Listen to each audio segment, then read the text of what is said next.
పులివెందుల్లో కూర్చొని మీరు రాష్ట్ర రాజకీయాలు నడపాలనుకుంటున్నారు.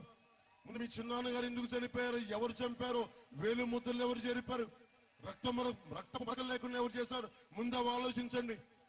ఇంట్లో సొంత ఇంట్లోనే హత్యలు జరుగుతూ ఉంటే మీరు కూర్చొని రేపు పొద్దున మీ చేతికి ముఖ్యమంత్రి పదవిస్తే మీరు శాంతి భద్రతలని ఏమి కాపాడుతారు? మీరు చంద్రబాబు గారు ముఖ్యమంత్రి గారు, తెలుగుదేశం నాయకులు ఉన్నారు. తెలుగుదేశం నాయకులకి జగన్మోహన్ రెడ్డి గారు అంటే చాలా భయం, చాలా వణుకు. ఎవరికన్నా ఆంధ్రప్రదేశ్ లో గుండె దమ్ము ధైర్యం తెగింపు ఉన్నాయంటే ఒక జన సైనికులకు ఉంది, జనసేనకు ఉంది.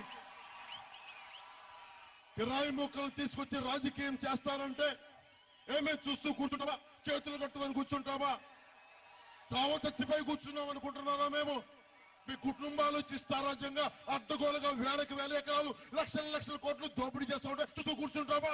ఎదురు తిరగలేమా? మార్పు తేలేమా? తెస్తాం, బలమైన మార్పులు తెస్తాం. యువతకి కావాల్సిన ఉపాధి అవకాశాలు తెస్తాం.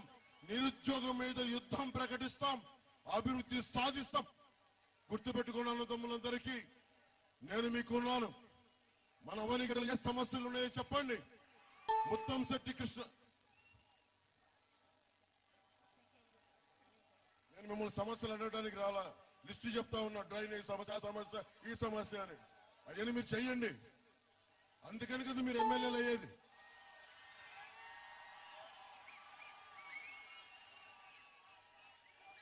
ముత్తంశెట్టి కృష్ణారావు గారు ఇక్కడ కట్టేస్తాను, అమ్మగట్ల కట్టేస్తాను. నేను నా దగ్గరకు వచ్చి తిరగద్దని చెప్తాను, ఇక్కడే కట్టేస్తాను. ఏ సమస్య ఉందో చెప్పండి, మొత్తం ఇన్ఛార్జ్ చేయించేయండి. మీ ఓటు నాకంటున్నారు కదా, నా జీవితం మీకే.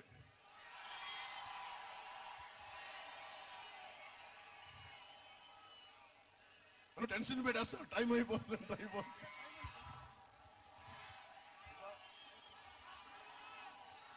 మచిలీపట్నం బందర్ అభ్యర్థిగా బండెడ్డి రామ్ గారిని ఓటు వేసి గెలిపించవలసిన కోరుకుంటున్నాను.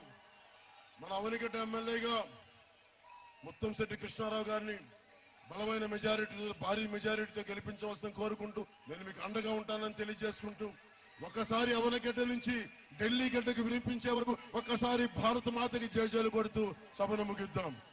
భారత్ మాతా కీ జై హింద్.